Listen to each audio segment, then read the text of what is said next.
setelah roh berpisah dari batang tubuh seseorang, maka roh itu pun dibawa oleh malaikat. Kemana malaikat membawanya? Malaikat membawanya ke langit yang kemudian setelah itu hanya Allah saja yang tahu. Setelah itu malaikat dan roh tadi pun bertemu dengan Allah Subhanahu wa Ta'ala. Untuk apa? Untuk mengkonfirmasi apa saja yang sudah diperbuat selama hidup. Karena sesungguhnya mata yang terbuka itu menyaksikan kemana roh itu dibawa. Di doa ayah untuk anak ternyata sesuatu yang diharapkan oleh penghuni barzakh. Maka jenazah itu berkata, qaddimuni, qaddimuni, segerakan aku, segerakan. Ada tidak hubungan antara keranda berat dengan dosa? Ada tak? Tidak ada. Kalau kerandanya ringan, ada.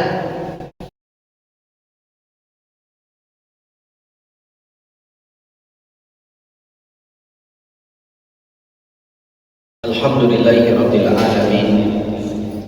Khalaqal mauta wal hayata liyabluwakum ayyukum ahsanu amala. Asyhadu an la ilaha illallah wahdahu la syarika lah wa asyhadu anna Muhammadan abduhu wa rasuluhu la nabiyya ba'dah. Allahumma salli wa sallim ala habibina al-Mustafa Muhammadin sallallahu alaihi wasallam. Bersyukur kepada Allah dan mengucapkan alhamdulillahirabbil alamin.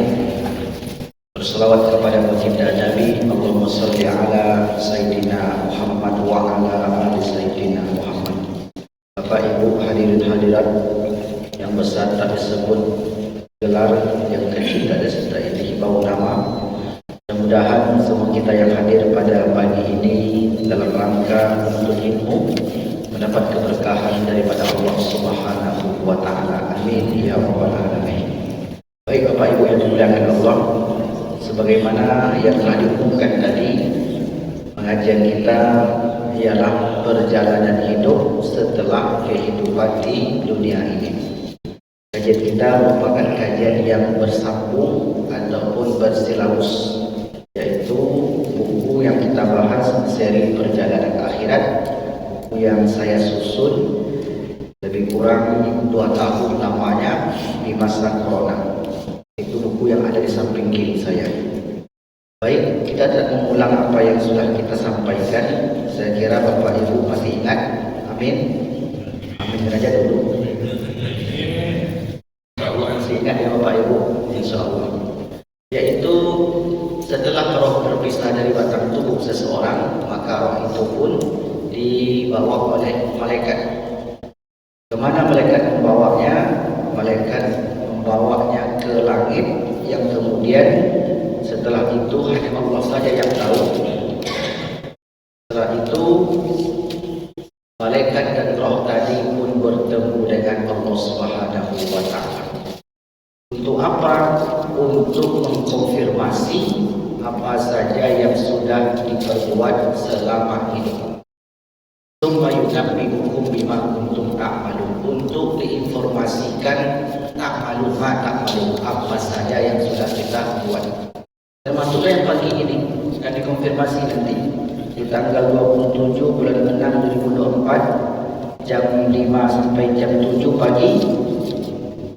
Ngapain? Sholat. Tidak tertulis. Terus apa lagi? Ikut kajian. Kajian apa? Kajian tentang kematian. Kenapa ikut kajian tentang kematian? Karena semua akan mati. Presiden, gubernur, buat kena sakit.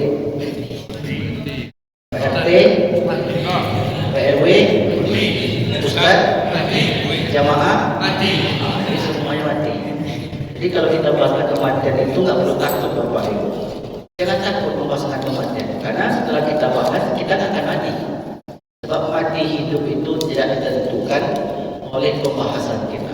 Jadi kita bahas tentang kematian ini untuk mengingatkan, sebab setiap orang tak selamat dari kematian. Baik Bapak Ibu yang dimuliakan Allah. Nah, setelah selesai proses roh tadi, lalu kemudian kita kembali mengurus jenazah terlebih dahulu. Jenazah itu andaikan matanya terbuka, kita pun disunahkan untuk menutup mata si mayit. Kita tutuplah matanya. Menutup mata si mayit ada doa yang diajarkan oleh Rasul. Dan dahulu ada sahabat yang bernama Abu Salamah. Beliau syahid di medan perang. Lalu kemudian jenazahnya dibawa pulang. Sesampai di rumah, istrinya Ummu Salamah takut menengok mata suaminya ini. Tak pelolak kalau Rasulullah. Kata Rasulullah, jangan takut. Jangan takut. Nanti ibu-ibu nanti takut pula tengok mata kawannya, tengok mata suaminya, tengok mata istrinya. Enggak, jangan takut. Kenapa? Karena sesungguhnya mata yang terbuka itu menyaksikan kemana roh itu dibawa.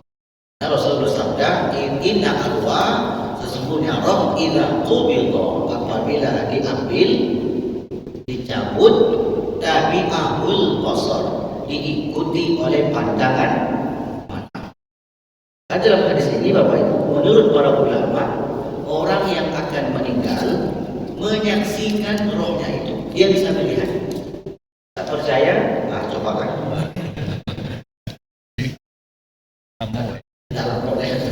Dan nggak bisa dibuktikan, sebab itu keimanan. Siapa yang bisa buktikan iman? Hanya iman saja yang bisa menjawab itu. Perkara gaib nggak bisa dibuktikan. Contohnya apa? Di masjid ini ada malaikat. Ada. Bisa dibuktikan Pak? Nggak bisa. Buktinya apa? Ada malaikat maut, malaikat rahmat ada. Buktinya ada ustaz sedang berceramah mati. Tapi ada, cuma nggak bisa dibuktikan secara ilmiah. Hanya bisa dibuktikan secara keimanan berdasarkan dalil. Yang penting ada dalil. Kalau nggak ada dalil lah itu baru kita tanya. Ada nggak dalilnya Ustaz? Tadi sudah kita bacakan. Bila roh dicabut diikuti oleh pandangan mata. Lalu kemudian kita pun menutup mata, doa memejamkan mata mayit. Doa yang pendek. Allah ini, hadis ini untuk Abu Salamah. Allahumma gfir li Abi Salamah. Ya Allah, ampunkanlah Abu Salamah, warfa' darajatahu fil mahdiyyin. Angkatlah derajatnya bersama orang-orang yang mendapat petunjuk. Itu doanya. Berarti kalau si mayitnya namanya siapa misalnya? Wadi contohnya. Ya Allah, Allah maghfir li wadi. Kalau yang sudah senior tersinggung lah nanti. Kalau yang muda-muda, misalnya Pak Didi, misalnya atau Pak Imam kita. Kalau Pak Imam tak ada, tentu mesti ada yang gantikan nanti. Nah, itu baca doa. Baca doa memang tak wajib Bapak Ibu. Kalau tak baca doa, bermasalah tak usah. Tidak. Nah, hari kita ingin mendapatkan pahala. Pahala dan kita ikut sunnah. Karena ikut sunnah itu ganjarannya pahala. Pahala tidak kita terima saat ini. Nah, itu doanya yang paling penting. Atau doa yang lain, riwayat Ibnu Abi Syaibah boleh juga menyebut nama calon mayit. Misalnya, ya Allah, ampunilah si fulan dengan orang yang dituju. Allahumma ghfir li fulan, ya Allah, ampunkanlah orang ini dzanbahu, dosa-dosanya. Wa alhiqhu bin nabiyyi, dan ikutkan dia bersama Nabi Muhammad sallallahu alaihi wasallam. Nah, boleh enggak doa itu bahasa Indonesia Ustaz? Boleh.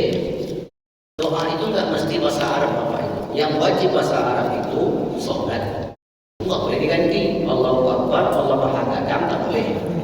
Tapi kalau doa setelah salat, mau pakai bahasa Batak, mau pakai bahasa Minang, mau pakai bahasa Arab, asal dengan bahasa semut saja. Itu bahasa semut. Hanya Mama Bukron. Kemudian bahasa malaikat itu. Nah, apa saja bahasa kita doa itu boleh. Ya Allah, ampunkanlah bapak itu, ampunkanlah ibu itu dosa-dosanya, dan ikutkan dia bersama Nabi Muhammad sallallahu alaihi wasallam. Sesederhana itu. Baik. Lalu kemudian pun menyolatkan jenazah itu. Bapak Ibu hafallah insyaallah kita semua, karena setiap hari kita menyolatkan jenazah. Kadang kita menyolatkan dan kadang kita disolatkan. Menunggu waktu saja. Saya pun demikian. Waktu yang menunggu ini disebut dengan ajal. Nah, ajal itu secara bahasa artinya batas. Idza jaa ajaluhum, apabila sampai batasnya, la yastakhiruna sa'ah, tak bisa ditunda, tak bisa dimajukan. Bahkan Al-Quran sendiri mengatakan begini, ainama tudrikul maut, ainama takunu tudrikul maut, walau kuntum fi burujin musyayyadah. Dimanapun kamu berada, kematian itu akan mendapatimu meskipun kamu berada di benteng yang kokoh. Ini apa benteng kokoh ini? Kemana pun kita lari, kematian itu pasti datang. Mau ke masjid kita, mau di rumah kita. Maka inilah motivasi orang yang berjihad, para tentara itu Bapak Ibu. Kami dulu ketika di Mesir, Syekh kami itu menyampaikan, seorang dai ataupun misalnya seorang yang berada di dunia militer, dia mesti memberi motivasi kepada militernya bahwasanya perang itu tidak menentukan kematian. Karena yang berperang mati, yang tak berperang mati juga. Banyak yang selamat, banyak juga yang tak selamat. Yang di rumah mati, yang di medan tempur pun tak mati. Jadi sebenarnya tidak ditentukan oleh di mana kita berada. Karena kata Al-Quran, Ainama takunu yudrikumul mautu walau kuntum fi burujin musyayyadah. Dimanapun kalian berada, kematian itu akan mendapati. Nah, setelah itu Bapak Ibu yang dimuliakan Allah, kita pun urus jenazah, kita sholatkan, kita bawa ke pemakaman. Sesampai di pemakaman, kita kemudian menurunkan jenazah itu. Saat menurunkan dan meletakkan di lahat, ada lagi doanya. Itulah Islam sangat menghormati manusia. Apa doanya? Bismillahi wa ala sunnati Rasulillah sallallahu alaihi wasallam. Kalau dibaca dapat pahala. Dan juga kalau dibaca doa itu, orang yang sudah meninggal tadi dibaca mendapatkan kemudahan. Dalam riwayat Imam Al-Baihaqi disebutkan, al-mayyitu fil qabri, seseorang yang sudah berada di alam kubur, di alam yang keempat atau alam barzakh, illa kal-ghariqil mutaqawwif, seperti orang tenggelam yang meminta tolong. Orang tenggelam, kita tengok dia tenggelam, dia pasti akan minta tolong kepada orang yang di darat. Maka orang meninggal itu diumpamakan seperti itu, tak bisa berbuat lagi, tak bisa lagi datang ke masjid muhajirin, tak bisa lagi hitung duit dari bapak ni, tentu itu, tak bisa lagi cari dinding, cari tiang, tak bisa lagi. Maka minta tolong saja. Kepada siapa mereka minta tolong? Yantaziru da'watan, menunggu doa min abin, dari ayah. Di doa ayah untuk anak ternyata sesuatu yang diharapkan oleh penghuni barzakh. Bapak Ibu yang dimuliakan Allah, selama ini yang disampaikan 3 saja. Apabila seorang meninggal kita, mata ibu kadang terputus amalnya kecuali 3. Sedekah jariah, ilmu yang bermanfaat, anak. Coba kita analisa. Sedekah tak ada. Ada orang hidup sedekahnya tak ada, karena hidup susah. Yang kedua, ilmunya tak ada pula, karena tak sekolah, tak ada yang diajarkan pada orang. Yang ketiga, tak dikaruniakan anak. Dia pun malas ke masjid, malas beribadah. Kalau orang semacam ini meninggal, kira-kira apa yang diharapnya? Sedekah tak ada doa. Kalau sedekah itu seperti pika saja, pika luar. Tak mau sedekahnya. Mungkin karena dia pelit, atau mungkin karena tak ada yang disedekahkan. Jadi kondisi orang ada yang seperti itu. Yang kedua, dia tak punya ilmu. Dan mungkin dia bekerja sampai tua, tak sampai untuk ilmu. Yang ketiga, tak dikaruniai anak ataupun tak menikah. Meninggal orang semacam ini, amal pun kurang. Kemudian yang 3 tadi pun tidak ada yang dimiliki. Kira-kira apa yang diharapkan oleh mereka ini? Ada riwayat lain itu ada 4. Kalau seorang itu meninggal, mereka seperti orang yang tenggelam membentak lalu menunggu doa dari apa itu? Yang pertama, amit-amit dari ayah. Nanti kalau dari ayah yang meninggal, anak. Ini doa bapak untuk anaknya masuk dalam kategori ini. Misalnya anak itu meninggal di usia bujang, dan anak-anaknya naik. Nah, malam itu dia balapan di lapangan apa namanya? Tadi. Dia tak sempat beribadah. Dosanya banyak pula. Doa sedekah tak ada. Belum menikah, ilmu tak ada pula. Memang perangkat kosong. Kira-kira apa yang diharapkan oleh orang ini? Doa dari ayah. Okay. Bin Abid. Yang kedua, al-umid dari ibu. Ibu-ibu masuk juga. Doa dari ibu. Yang ketiga, au-sodikin dari au-akhin dari saudara. Saudara, seayah, seibu, seadik, kakak. Doa itulah yang diharapkan oleh mereka. Yang keempat, au-sodikin dari kawan. Dulu kawan kita akrab sekali dengan bapak itu, dengan ibu itu. Sekarang sudah tak ada. Lalu kemudian kita doakan mereka. Ini dibolehkan oleh Al-Quran, mendoakan sama muslim. Tadi Ustaz Lastri berdoa. Doa untuk orang yang sudah meninggal itu, Rabbana ighfir lana wa li ikhwanina alladziina. Bapak Ibu hafal semua itu. Kalaulah memang tidak ada manfaat dan faedah doa itu, untuk apa ada ayat Al-Quran semacam? Ada, bisa. Pokoknya selesai yang tiga ini selesai. Doa dari Al-Quran apa faedahnya? Tak ada kan? Kalau tak ada faedahnya Bapak Ibu, sudah tak usah pakai Al-Quran. Karena Al-Quran mengatakan, ya Allah Tuhan kami, ampunilah dosa kami dan ampunkanlah dosa-dosa orang sebelum kami yang sama-sama beriman. Itu syaratnya. Kalau tak beriman, tentu lain hal. Dan syaratnya dapat itu adalah karena keimanan. Nah, itulah doa yang kita baca, yang diharapkan oleh penghuni barzakh tadi. Jelas di sini Bapak Ibu? Baik. Selanjutnya ketika seseorang mengiringi jenazah, maka dalam bahasa Nabi, jenazah itu dalam pandangan manusia memang mati, tapi jenazah itu bisa merasakan ketika dihantar, ketika dimandikan, dia bisa merasakan. Itu tentu merasakan itu tidak seperti yang kita hidup hari ini.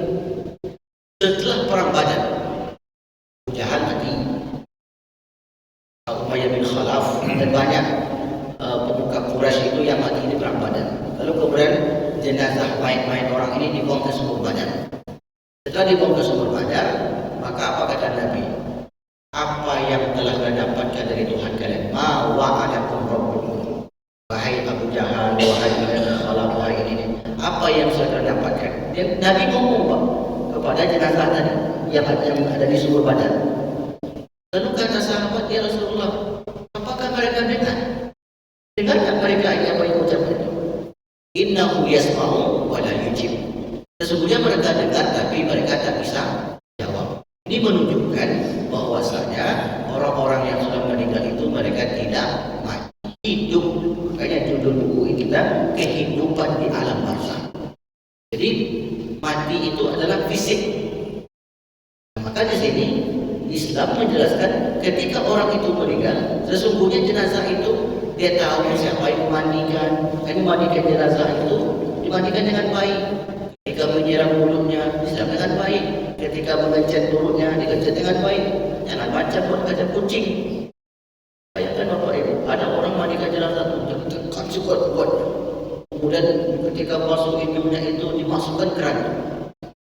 Memang kan sudah mati, betul sudah mati Bapak Ibu. Tapi orang yang sudah mati itu dihormati oleh Islam. Begitulah tingginya nilai-nilai dalam Islam. Maka hadis ini hadis dari Imam Al-Bukhari. Apa kata Rasulullah? An Abi Sa'id Al-Khudri radhiyallahu anhu, anna Rasulullah bersabda, "Idza wudi'atil janazatu," apabila jenazah diletakkan di keranda, "wahtamalaha rijal," dipikul oleh orang-orang, khususnya laki-laki, rijal laki-laki. Ala a'naqihim, letakkan di pundak-pundak mereka. Fa in kanat, seandainya jenazah itu jenazah orang saleh, qalat, dia pun berkata, qaddimuni qaddimuni, segerakan aku, segerakan aku. Pertanyaan saya, apakah betul jenazah itu yang berbicara? Tidak, ada jenazah yang berbicara. Jadi hadis ini apa maksudnya? Makanya kita tengoklah keterangan para ulama. Menurut para ulama, bahwasanya orang yang sudah meninggal itu, mereka menyaksikan, rohnya itu menyaksikan jenazahnya itu di bawah. Ada hadisnya Ustaz. Tentu. Rasulullah bersabda, innama a'malakum, sesungguhnya amal-amal kalian tu'radu, diperlihatkan, ila aqaribikum wa asyairikum minal amwat, diperlihatkan kepada karib kerabat kalian, kawan-kawan kalian dan keluarga kalian. Jadi amal-amal kita ini, solat kita, puasa kita, sedekah kita, zikir, majlis ilmu, semua amal kita diperlihatkan kepada siapa? Kepada mereka yang sudah meninggal. Ingkana, seandainya yang hidup itu melakukan amal soleh, wa ingkana salihatan, seandainya yang melakukan itu amal soleh, istabasyaru bihi, mereka yang di barzakh sana bergembira. Kalau Bapak Ibu pernah dengar penjelasan Ustaz ataupun kiai ataupun ulama, jangan buat keluarga kalian itu menangis di sana, buatlah mereka berbahagia di sana. Pernah dengar dia begitu?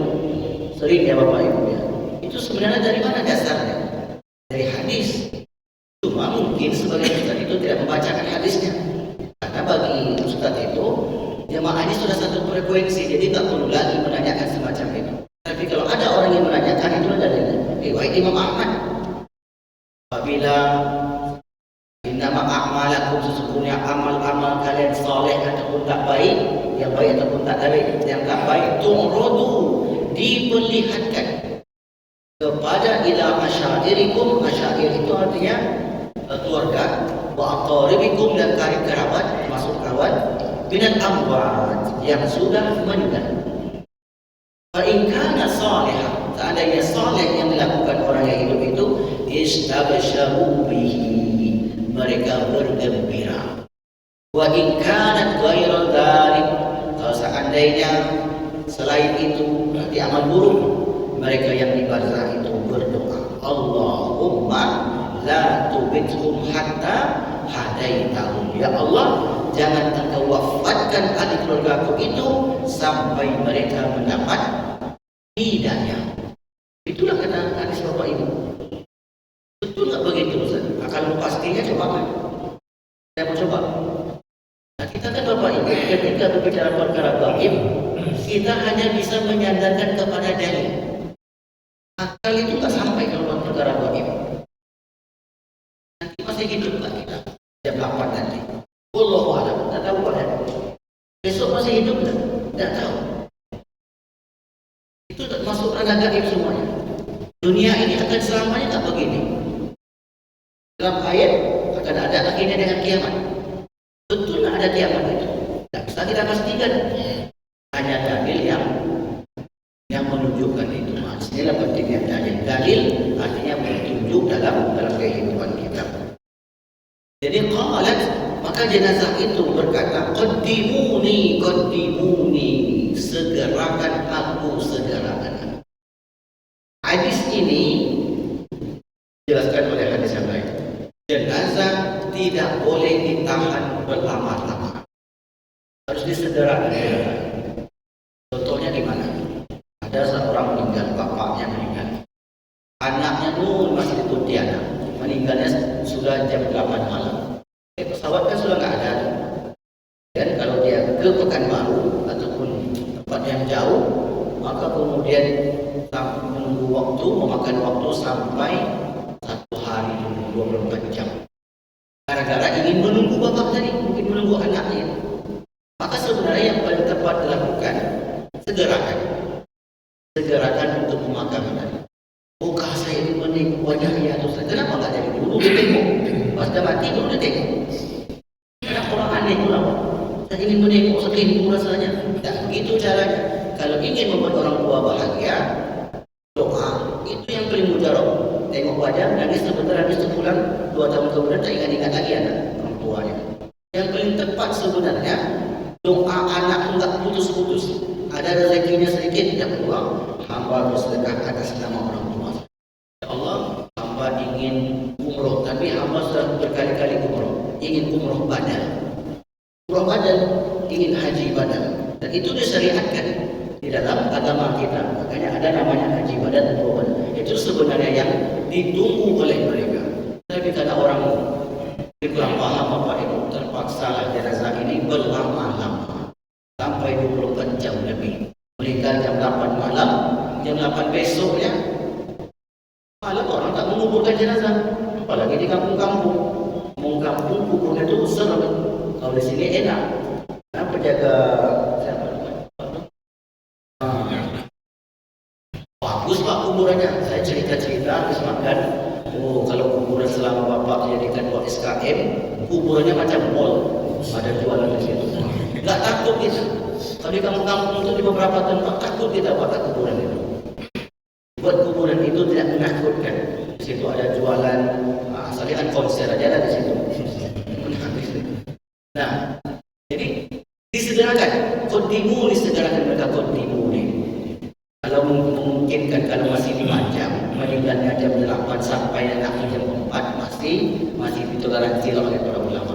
Karena segerakanlah hutang, bayar hutang, segerakan kalau anak menikah, segerakan jenazah. Ini etika. Tapi kalau ditunggu juga Ustaz, ini tadi hadisnya. Jenazah itu minta disegerakan. Qaddimuni. Itu yang soleh. Di sini para ulama mencoba untuk menjelaskan mengapa minta disegerakan. Ini penjelasan para ulama. Karena mereka itu dalam waktu dekat akan mendapatkan balasan dari apa yang mereka lakukan. Bahasa sederhananya mau dapat bonus, bonus sholatnya, bonus ininya, bonus. Kalau dia tahan, ini membuat lapan. Jadi penjelasan para ulama begitu. Maka disegerakan supaya bonus yang besar itu sudah menunggu. Kita tengok nanti bonus itu di dalam seperti apa seseorang itu di bazar. Seperti apa kita di bazar tanggung. Biar saya baca katanya. Sebenarnya itu hafal, Bapak Ibu pun hafal. Kalau dibaca teksnya lebih enak. Dari Jubair bin Nufail, sami'ahu, dia mendengar yang ulu, dia berkata, sami'tu Auf bin Malik, saya mendengar Auf bin Malik. Yaqula berkata, Yaqula sallallahu alaihi wasallam, Rasul bersabda, ala janazatin fahafiztu min du'a'i, menyolatkan jenazah membaca satu doa.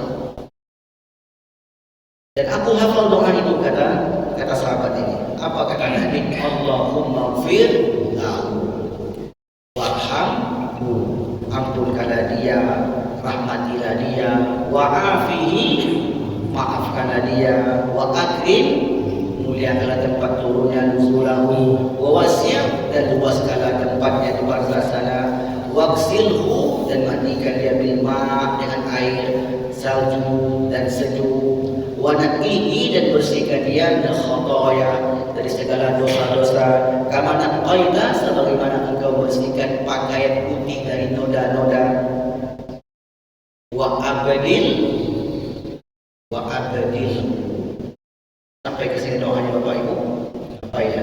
Wa abdilhu, ya Allah gantilah darun, rumah. Dar itu artinya rumah, biasa aslinya rumah. Gantilah rumahnya yang di jalan Ubansari atas itu. Contohnya Pak, contoh. Darun khairun min darihi, lebih baik. Dia tinggalkan rumah di Ubansari atas itu. Ganti rumahnya itu ya Allah dengan rumah yang lebih baik daripada rumah itu. Berarti di sini tekstualnya menyebutkan orang yang beramal beriman tadi mendapatkan rumah. Jangan ditanya IP berapa Ustaz? Rumahnya seperti apa bentuknya? Maksud rumah ini adalah kenikmatan. Pendapatan, karena orang punya rumah itu kan nikmat Bapak Ibu. Kena hujan, kena dingin, cuma nggak punya rumah. Simon kerak saja belum nikmat hidup lagi. Betul nggak Bang ini? Betul nggak? Yang mudah-mudahan masih belum nikmat lagi, maka dimintalah oleh Al-Quran, ya Allah, gantilah rumahnya yang di dunia itu dengan rumah yang lebih baik di barzah sana, kenikmatan yang indah. Wa ahlan, dan gantilah keluarganya yang ditinggalkan di dunia itu khairan min ahlihi, lebih baik daripada keluarga yang di dunia. Di sana kita ada sendiri, Pak. Berdasarkan riwayat ini, di sana kita ada kawan. Kawan di sana itu baik-baik, Pak. Kamu coba nanti informasikan ke kita. Ibu ada yang mencoba, percaya saya dengan hadis ini. Saya pun begitu, saya pun coba lagi, tapi saya yakin nah, amal itu, teman kita itu adalah amal-amal tadi. Kemudian yang terakhir, wazaujan, zaujan itu artinya kawan, kawan akrab. Ada yang memaknai pasangan. Zauj itu artinya pasangan atau kawan.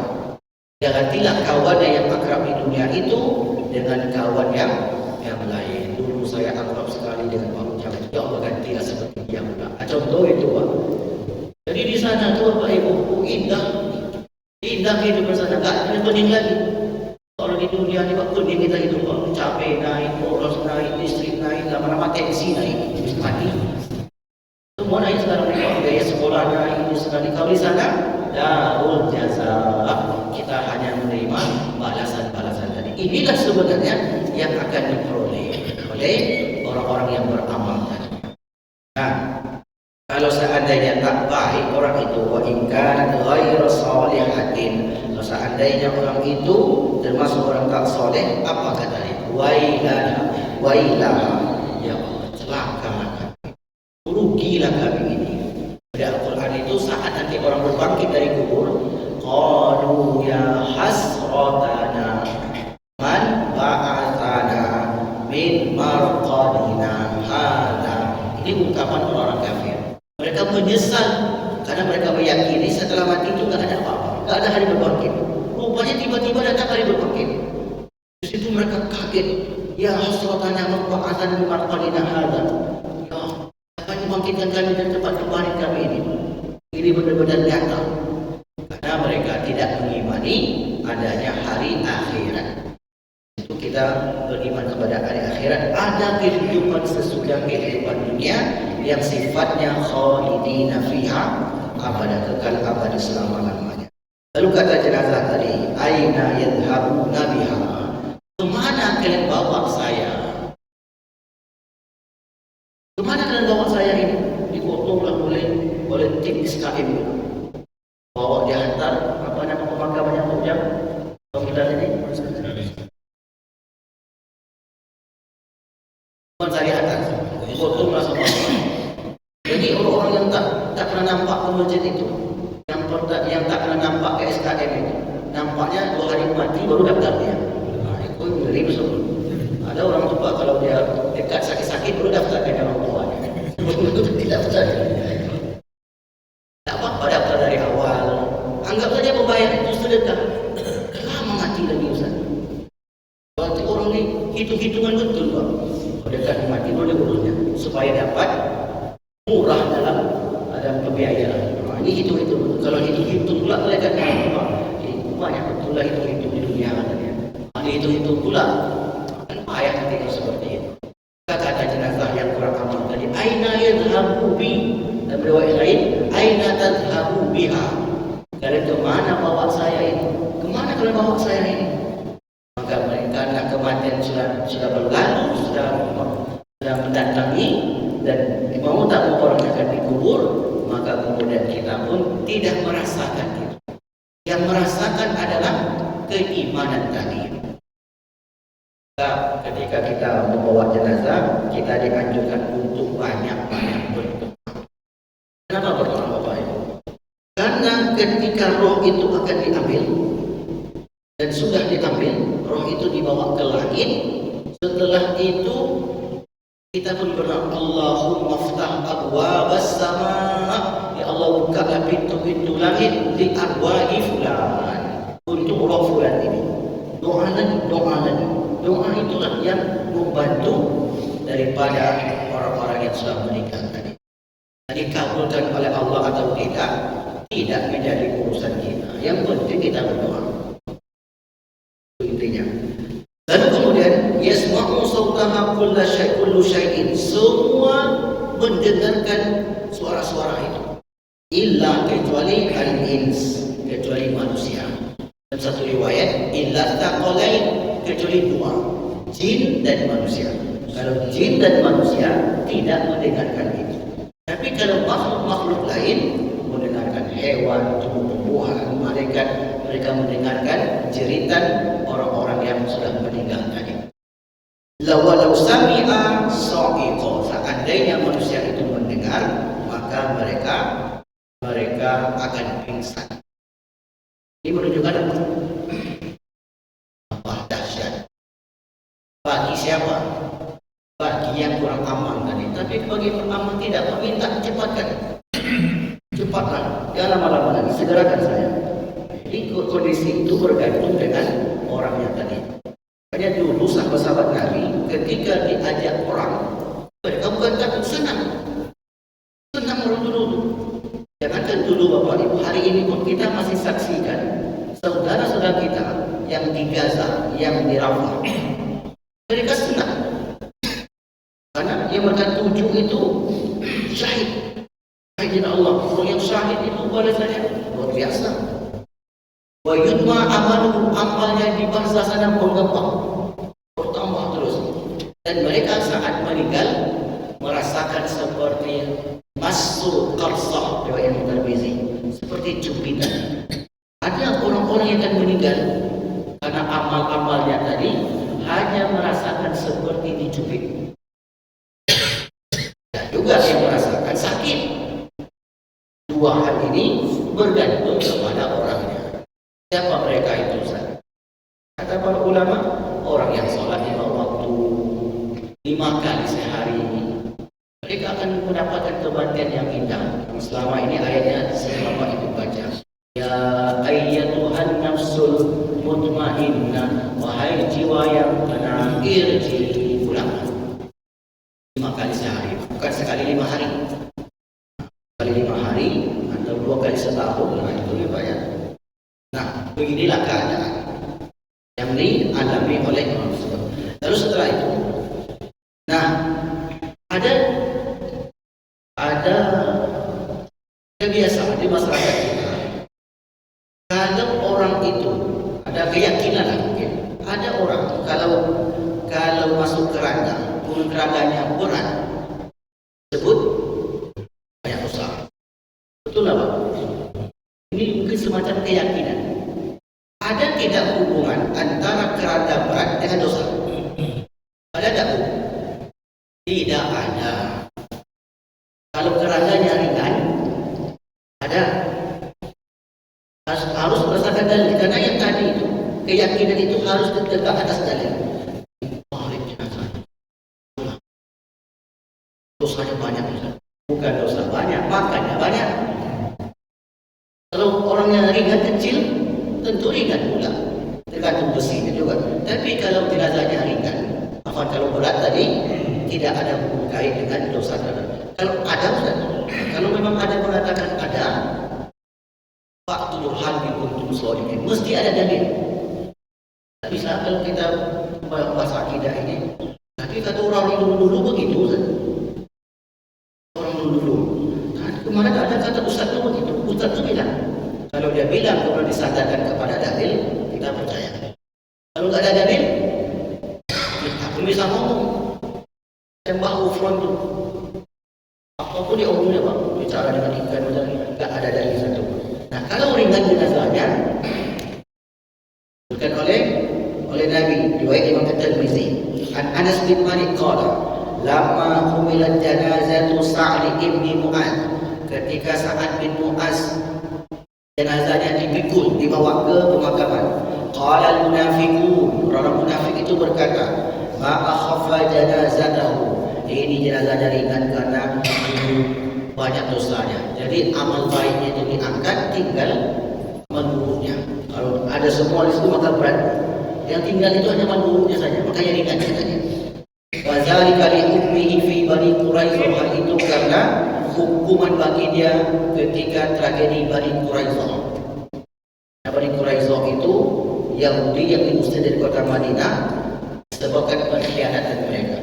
Bahkan Sa'ad bin Mu'az ini sebenarnya menolong Yahudi Bani Quraidah. Dia menjadi jaminan supaya orang-orang Yahudi kota Madinah itu tidak dipenggal kepalanya akibat pengkhianatan mereka. Itu pun orang-orang munafik kota Mekah, kota Madinah, menuduh Sa'ad bin Mu'az itu melakukan persekongkolan dengan Bani Quraidah. Karena tak jadi sebagian besar orang-orang Yahudi itu dipenggal oleh muslimin ketika itu. Disebutlah bersekongkol. Orang munafik itu begitu ya. Lalu kemudian fabalagha dzalika Nabi, hal itu sampai kepada Nabi sallallahu alaihi wasallam. Faqala, Rasul bersabda, innal malaikata, sesungguhnya para malaikat, kanat tahmiluhu, para malaikat ikut memikulnya. Ini keterangannya. Saya cari Bapak Ibu yang mulia, saya cari ada tak keterangan dalam hadis ataupun ayat yang menunjukkan kalau jenazahnya berat maka dosa. Nah, jenazah ringan keistimewaan. Kita akan berpikir dan mencari buku-buku. Saya telusurilah Bapak Ibu. Banyak buku di Maktabah Syamilah itu, ratusan ribu buku di situ. Cari saja kuncinya, itu enggak keluar. Sejauh telusuran saya kumpulkanlah buku-buku tentang kematian itu. Satu buku ini Bapak Ibu, satu buku ini referensinya lebih kurang 70. Baca buat satu buku yang menjadikan satu buku ini 70 buku yang dibaca. Itu yang masuk ke sini. Ada yang tak masuk juga. Karena menulis buku terkadang tidak kita butuhkan, tak kita masukkan. Kita butuhkan, baru kita masukkan. Nah, tak semuanya masuk, bisa kita saring. Begitulah cara menulis karya ilmiah. Sejauh pemantauan saya, belum ada yang saya dapatkan dalam kitab-kitab yang menyebutkan jenazah berat itu orang yang berdosa. Lagi pula, kalau sebut orang itu berdosa, tersinggung lagi Bapak Ibu. Jenazah itu berat. Orang kemarin saya. Iyo, setiap duduk ngeci orang itu duduk. Terdengar sama anak keluarganya yang ceritanya. Enak aja, kok juga gitu katanya. Panjang ceritanya dia. Kan sama aja dengan bapakku waktu itu. Akhirnya berkelahi, menuduh yang tak ada dasarnya. Ini keyakinan, maka keyakinan semacam ini mesti dibuang. Yang kedua, ada keyakinan lagi, kalau kuburnya berair, itu kan azab. Coba ya. Kalau kering, maka berarti Fir'aun tak kena azab. Dan Fir'aun itu di mana Ustaz? Kita harus buat lantai 2 di dalam kaca. Tengok Fir'aun di zaman saya $200. 3 juta apa yang dia mau jumpa dia 3 juta apa ya? Kalau logikanya dia tuh tempatnya mantap, tidak kena azab. Fir'aun sepanjang masa sampai yang kiamat kena azab. Mana dalilnya? An-naru yu'radu 'alaiha ghuduwan wa 'ashiyyan wa yawma taqumu as-sa'ah adkhilu ala fir'auna ashadda 'adzab. Dalilnya, nah, kalau ada orang yang kuburnya berair, itu kena tempatnya basah. Ada orang Tabilahan sini, ada orang Sungai Pakdim sini.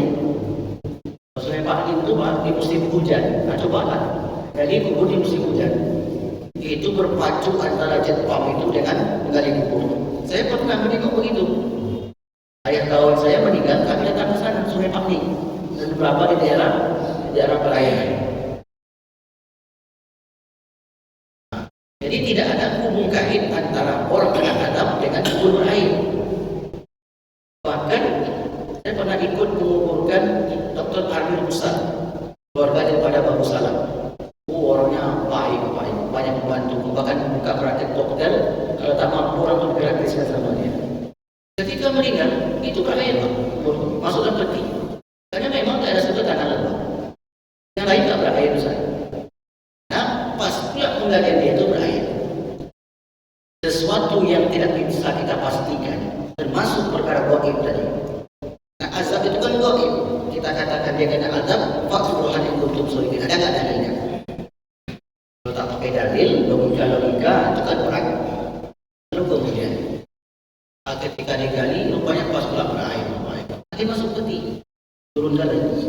Dan juga masjid di belakang Samsung Center dekat Termayuna. Bapak ada masjid besar. Di situ dikuburkanlah bapak ini. Sebelahnya Allah kalau digali itu ayatnya banyak sekali. Pas digali dia ayatnya sedikit saja, tapi tetap berayat. Tanahnya lembab. Akhirnya pakai peti lah menguburkannya.